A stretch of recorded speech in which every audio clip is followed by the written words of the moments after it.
All right, so I want to go over some of the main ideas when I do kind of trainings on how to do restorative circles. And I got myself some notes here. I'm going to read some of them. And usually I have kind of a discussion about it when I do kind of trainings on this. But for the video, I'm going to kind of just bring up some of the big ideas about how to do a restorative circle correctly. The first thing I tell people when I talk about restorative circles is you really have to embrace the awkward. And in the video where I did kind of a reenactment of a circle with some students, I highlight this. Like, circles are awkward. In America, we don't like to have like face-to-face conversations about like conflict and work through things. We prefer to bottle it up and kind of ignore it and just hope it'll go away at some point. And as we all know, that doesn't tend to work out, especially in schools where we have like physical conflicts as a result of that bottling up. So you have to get good at embracing the awkward and just know that it's going to be kind of strange. And the students, when they walk in, or you do circles with students and teachers, or teachers and teachers, and you're trying to work through some, people are going to feel awkward, and that's just part of it, right? You sit in a circle, there's nothing between you, and so you're kind of looking straight at each other, and there's nothing to do but kind of embrace that awkward and kind of work through it. So just be used to that. Also, circles are really like nuanced, which means every circle is going to be a little different. Everyone who runs circles, if you're running a circle and working conflicts out with people, you got to get your own feel for how you like to do it. What's your talking piece going to be like? What are some questions you like to go to ask everyone to kind of move the conversation? How much are you going to interrupt? And you got to get kind of comfortable with developing your own style, and that's okay. So kind of a nuanced, artful thing, and there's no right way to do a conflict resolution circle. So as you'll get better at it the more you do it, and you'll develop your own strategy for it all. So you always need to have some guidelines when you do a restorative circle. I think having guidelines is what makes it not just, I brought the two students in who are having a problem and I talked to them. You got to have your guidelines. You got to have a talking piece, and you kind of want to run a circle as productively as you can with those guidelines. So you need a talking piece. Whatever you might get, I have a wood piece that I always share with my students, or share and pass around with. It's a student once made for me. It's important to me, and I like it. It's supposed to calm you down. But whatever you want to choose, but choose a talking piece and let the group know. You're only allowed to talk when you're holding this. And part of the great thing about a talking piece is it gives people permission to listen, because you don't have it, so you just have to sit and listen. And I literally like to highlight that. You can really listen well when you don't have a talking piece, because it's not your turn and you're not talking. So I think that's important. You can talk to your group about, speak for yourself, always be speaking for yourself. You can say stuff like speak from the heart if you want to. That's one of the rules. I'll often talk about having respectful body language when we're doing restorative circles, that your body language is important, and it's okay to stop and have kind of skill building moments. Part of good conflict resolution circles is you're teaching people a future of conflict resolution so that they can have a better life trajectory, whether it's through relationships or work or school. Whenever they have conflict, how do you work through it in a productive way and kind of move on into a better place in life? And that's huge for a good life trajectory. So also having good body language is part of all that stuff. Speaking for yourself is part of that stuff. Listening well is part of all that. So I like to highlight that. And then you see in the video, I sometimes, when we get in a good place where people are having a good productive conversation, they want to go back and forth a little quicker. You can suspend a talking piece and put it in the middle of the circle and say, let's just talk it out for a little bit. And that's okay as well. And so you need to come up with your own guidelines, but you should try to get some good guidelines you feel good about and stick with them as part of being a conflict resolution circle. So when students walk right in, the first thing they want to do is get right to the conflict. Or when anyone comes in and they've got a problem, they want to get right to it and get their points across and kind of be heated.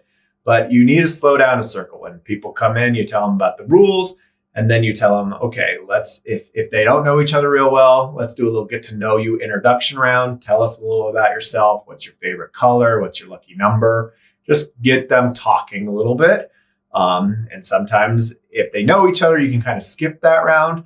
But if they don't know each other, just first, what's your name? What's your name? What's a little quick thing about you? And then we'll get into what I call like an empathy building round. And you have to do an empathy building round. Building empathy and connection is key to resolving conflicts. And so I always have students have a good conversation. And part of this is that you want to distract them from the conflict from the get-go. And any good like de-escalation training you go to or learn about, they always say like when someone's really escalated, ask them like about their shoes or their makeup or what's a cool video game they've been playing or something like that. And it distracts them from their escalated place.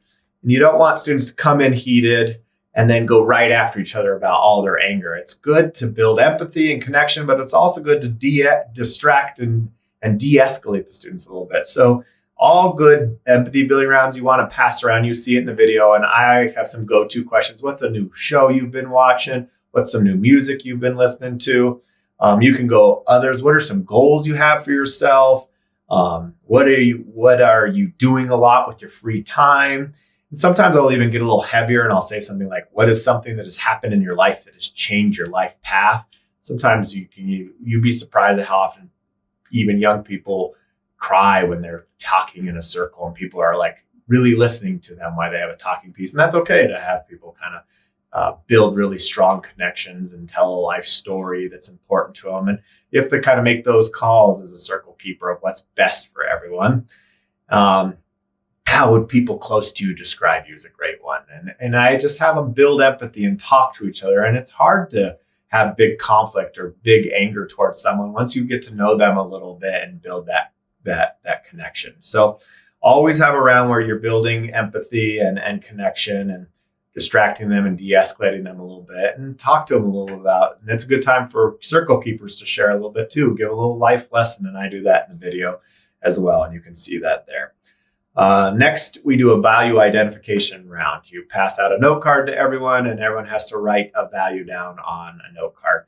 And surprisingly, a lot of students value their family. They write family, but there's no right answer. Sometimes students want to talk about how much they value playing basketball or, a YouTuber they're interested in or whatever it is. And you just share around values. And it's another one of those building empathy moments and connection. And you can see that pretty clearly in the video as well. And then you do conflict resolution rounds. So conflict resolution, I always do at least 2 rounds. And sometimes each round you need to slow down. You can see this in the video. You kind of go back and forth. And as the circle keeper, you might need to interrupt and change the tone and get things going in the right direction. And kind of highlight, hey, there might be a reason this conflict's going on. Maybe people are pushing you towards a conflict. And I do that in the video to highlight, hey, you should think about why people want to see you two fight or why your conflict and your drama is getting bigger as opposed to how you can slow it down. So the first round in a conflict is, why is there a conflict? And you let each side share for themselves. And I always tell them, hey, it's your turn to share your side of what happened. Your turn to share your side. And you might need to go back and forth because they'll say, I hear you're saying this, or someone said you texted or posted about this. And they need some time to talk through why they have a conflict. And you see in the video, and if you do some circles, it really is that healing. They want to know the truth. They want to know from this person's voice, not what they heard or what they might have seen on a text. They want to hear them say it. And it's a good chance for them to really share their honest side of what happened. And obviously, there's always 2 sides to every story, and it's good for them to be able to think about it that way. If there was a big incident, and often there is when you bring students in, like they were yelling at each other in the hallway, in a classroom, after school, and obviously an adult or someone brought them to the office, you want to talk about that. What happened from your perspective? So the second round is the incident round.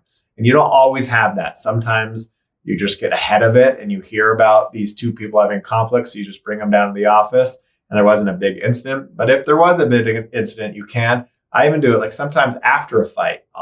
As part of the reinstatement, I'll say, we're going to do a conflict resolution circle. And then you have to talk about the fight and why it happened and what was the triggers and why you couldn't walk away. And each side gets to explain that side. So conflict round, why are we not getting along? The incident round. And then the most important round is this going forward round. How do we go forward from here now that we've had this big conflict? In this, each side can talk about what they want to do going forward. Sometimes they need to apologize, and that's my circle keeper's job. Sometimes you need to prompt them. It sounds like you've got something to apologize for, and they'll say their apology. It's also a really good time to then talk about setting boundaries. And a lot of conflict is about where are the boundaries and how do we set the boundaries? And so are we going to go forward? Are we going to be cool with each other? Just say hi in the halls? Are we going to be friends with each other and get to know each other real well? Or do we need to just completely stay away from each other because we don't seem to have the right personalities to get along? And so I always kind of present those ideas to youth and let them know you got to set boundaries with each other if you're going to be successful in life, and set boundaries all the time and talk to them about that. And it's really productive.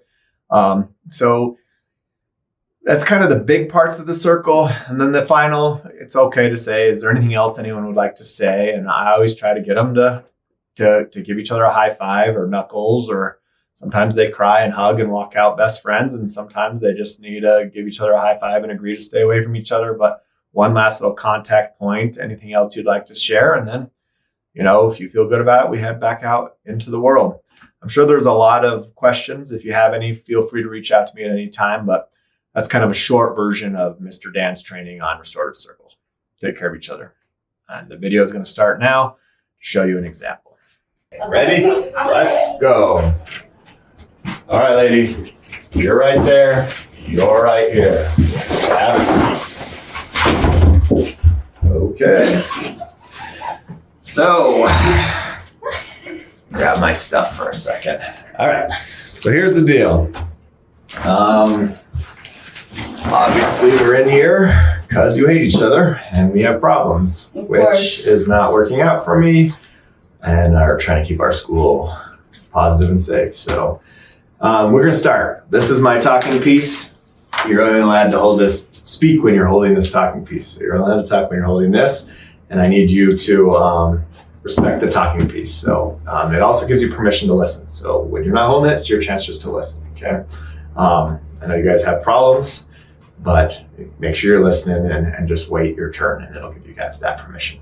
So to get started with, I want to start with, tell me what show or what music you've been listening to, and I'll start with you, Najah. I've been watching Gilmore Girls and listening to like rap music. All right, pass it to Katie. So I've been watching Grey's Anatomy and listening to our artists right now. Our artists, I'll say my top 3. Bryson, Tyler, Rod Wave, and then Soldier Boy. I don't watch as much as I'd like to, but I did finish Stranger Things recently, and I know I'm a little behind the game on that, but I really enjoyed Stranger Things. The newest season was one of my favorite too. So, music-wise, gosh, I've been getting into country lately. Getting weird with my music. So. All right, so take a marker.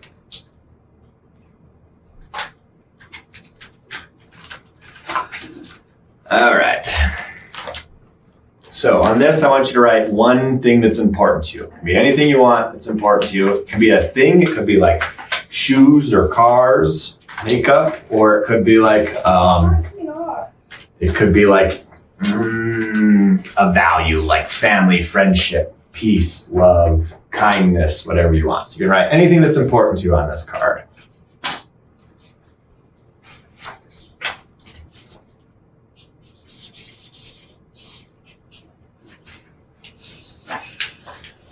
Take your marker.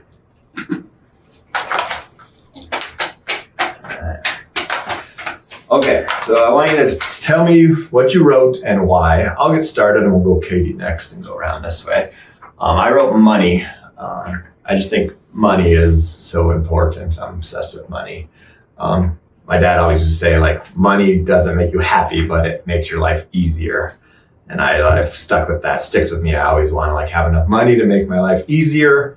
That's why I worked really hard and stayed out of trouble. It's because I wanted to kind of have enough money to make my life easier, and it's worked out for me. So that's what I wrote. Go ahead, Katie. I wrote family because everybody will turn on you, but family will never, and they're blood, so family's forever, no matter what. And like, even if your family does you dirty, like, they're your blood, so they're always gonna be there, and you're always gonna have some sort of connection to them. So I wrote my mom because recently me and my mom have been bonding a lot, and I feel like it's taken a lot to get to this point. And I just want to cherish every moment I have with her. Appreciate that. Right. We both kind of wrote family and as kind of a highlight here. It's a good thing to have similar values. So let's talk. I know you guys came in here because what happened at lunch, but before that, we're going to do 3 rounds. So I want to talk to you about why are we not getting along? What happened in the lunchroom, which is why we're in here. And then how do we go forward? How do we go forward from here under the circumstances? So tell me, starting with you, Katie, why are we not getting along? Well, I just never appreciated the fact how you were talking behind my back with our friends. Like, that's just messed up because they were my friends too, and you decided to talk behind my back with our friend group. Like, you could have done that with your own friends, but you decided to say lies about me, trying to make me look bad to our friend group. And then you had the nerve to look at me at lunch like you were going to do something, but you didn't do anything like always.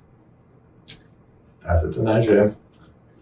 All right, Naja, you tell me your side. Well, it's like kind of the opposite because people were telling me you were talking about me, and then you were giving me dirty looks. Like our friends were telling me you were talking crap about me, and then I gave you dirty look because I heard more about it. Because what? So why are you talking about me? So let's slow down a little bit. Let's stay in this first round. And why do we not get along?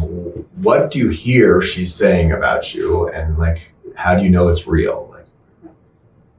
I just know because that's the type of person she is. Like, especially the way she looked at me, she just like looked guilty and like jealous at the same time. And usually when people are talking crap, they're probably jealous. So she's just probably jealous of me. She was saying how I talk too much and how I'm a pick me and how I'm super annoying. And like just saying that she never even actually liked me. But like she was coming to my house every day, wanting to hang out with me every day. And you didn't like me and I was annoying, but we were like literally best friends. Like that doesn't make sense. Well, people were telling me she was saying that I'm like insecure, that I talk a lot of crap and like saying like I'm like not all that, like I'm hard, like our friends were saying that, and then like yeah. Okay, so I think it's important to think about when you're in a junior high, especially, why would people be saying this? Are they trying to cause trouble? Do you know for sure they're saying it? But let's go to what happened in the lunchroom. We'll start with you, Najee. Tell me what just happened in the lunchroom. So I looked at her because my friend was telling me that she was saying I was insecure, and then like 5 minutes later she comes up to me, and we put her back next. Let me hear say. Girl. Thank you. So basically, I was in the lunchroom minding my business, and then this girl keeps looking at me like, what are you looking at? Do you want a cookie? So I was all like, what is this girl looking at? And then all my friends were telling me, they're like, because she was like whispering and talking to her friend. So I was like, oh, she's most definitely talking bad about me. So I was like, I'm not going to let this girl disrespect my name when I did nothing wrong to her besides be her friend. So I went up to her, and I was like, why are you talking crap about me? And she was like, I'm not talking crap. And I was like, oh, for real? And then she was like, yeah. And then we just started getting in each other's face, and I pushed her a little bit. She pushed me a little bit. So I put my backpack down, and I was like, what's up with it then? Because how are you going to talk smack but not have the hands to back it up? Like, back it up with your hands, right? Like, and everybody was telling me that she was going to fight me anyways, so might as well get it over with before she does it. All right. And once again, like I said, the whole school's, you guys get the consequences.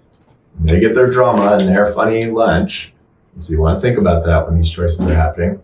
Now that we have all this problem, what do we do now? Like, the whole school is going to encourage you to have more fights, be the after school entertainment, push you towards each other, spread more rumors. I don't really know. Like, we could like just like stop talking crap about each other. Like, ignore everybody else, I guess. But like, how do we know it's not true? Question, pass. I'm gonna like be so fair with you. I never said nothing bad about you. Like, I would never do that. Like, I really liked you. Like, you were like, I loved you so much, and I still have love for you. It's just like all this stuff is getting in my head, and all these people are telling me so many different things, and I don't know what to believe anymore because I just low-key feel betrayed. Because like I said, I would never say nothing like wrong about you. And like the fact that everybody was telling me that you were talking crap on me this whole time when we were supposed to be best friends, I just felt really betrayed and really hurt. So it just made me angry, especially since all these people are telling me all the things they're saying, and it's just hurtful because like those are things I trusted you with, and I thought that you would never betray me about like those things, you know, like you would never say those things because I told you about how people have said stuff like that before, and then you're the one saying it. But honestly, I never even like said nothing bad about you, so I really want to know who told you that, because I didn't ever say nothing bad. I always just wanted to be friends with you, and I love being friends with you. So I don't even know what happened, why you started talking about me, but I really did nothing, in my opinion. I don't really even know how it started either. Like, I wasn't saying anything. We had a good relationship. Like you said, I always wanted to come over to your house, and like I wouldn't want to come to somebody's house if I didn't actually like them. Like, we had a really good relationship. We had a really good bond. And then like our friends just started saying, you were saying stuff about me, and then like I think they said the same to you, and then like it just got worse. Do you need to say anything about what the apology is? Wait, like, or because were you actually saying something? was it about her? like, can we put this name down? Sure, it's fine. So was it like Rebecca and just Leah that told you? Yeah. Because they told me too.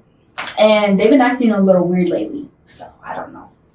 Yeah. They told me that you were talking about mommy too. Yeah, they just walked up to me after our sleepover this weekend on Monday. They walked up to me and told me. And like they were just talking crazy, and I was like, but she was just at my house, and they're like, yeah, and she was like saying how she's never gonna come over again, and I was like, but we literally had so much fun. That's when they told me too. They were telling us after our sleepover. They were like, yeah, she was talking about what you guys were doing and like stuff like that.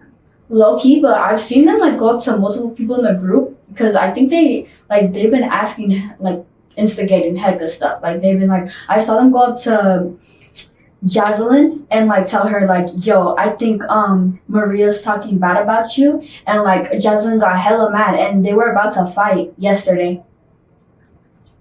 And now that I really think about it, if it's the same person telling us bad stuff, then maybe they just want the entertainment for real.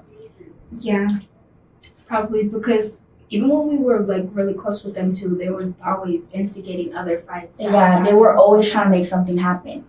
But be aware, we don't want to like turn you guys resolving your problems into causing more problems and building a bigger issue. So if you're gonna drop it, we need to make sure that it doesn't then become who said this about who's told what about what, and then we add to the problem, right? We don't want to build on it. Honestly, I don't want to like not be friends with Nigeria. Like I would honestly love to be friends with Nigeria for like ever, you know, but like I think we just need to, since we're like new friends, I think like we just didn't trust each other that much. Like the bond was there, the connection was there, the friendship was there. It's just the trust that wasn't there. And trust is something very important, especially like when you like have someone telling you a lot of different things about another person that is not true, but you don't trust that person. You're gonna believe whatever that person is telling you, and it's gonna change your whole entire point of view on someone. So maybe like we could still be friends. We just have to trust each other a little bit. Yeah, we just have to like build some trust together and be friends for a little longer. Cause like I don't know, just like knowing that me and Nigeria were so much alike, like even what we both put on the cards just like makes me feel like there's no reason to hate my own twin. Yeah. So before we go on, I just want to, it sounds like we're good to drop it here. Understand that, you know, if you fight and if you make that choice, there's lots of consequences that makes your life harder, right? It doesn't solve your problems to punch each other, pull each other's hair in the middle of the lunchroom, right? If you're going to confront someone and you want to talk to them, you can always come in here. You can say, Mr. Dan, I need a minute. Let me talk to you in my office for a little bit. We can bring the other student in. We can talk it out. If these other girls that we're worried about spreading rumors, you guys want to bring them in, we can bring them in and we can talk it out here. It doesn't need to be like in front, because if you confront someone in a lunchroom or after school, you're just trying to be part of the problem and you're building up something worse, right? So think about how we're doing this. Honestly, I'd rather not please others. And I'd rather just focus on my grades and my sports and everything and just leave that all behind me. Because, you know, if I'm going to be this immature in middle school, then what's going to happen in high school? Like, habits are hard to kill. And, like, if I make this a habit, then my life's not going to turn out well. Like, if I don't start working hard now and keeping to myself and being mature about situations, then I'm not going to have a bright future. Yeah. I think everybody just wants to see something because everybody's just like bored and weird, and I don't know why everybody's trying to ruin other people's relationships. Yeah, and like I would have never ever tried to fight you if they didn't tell me you were talking smack. Yeah. So we're good? We're gonna drop it? Mhm. All right, team. I'll dab it up. I want you two to dab it up and we'll call it a day. I love your outfit today. It's so cute. Thank you.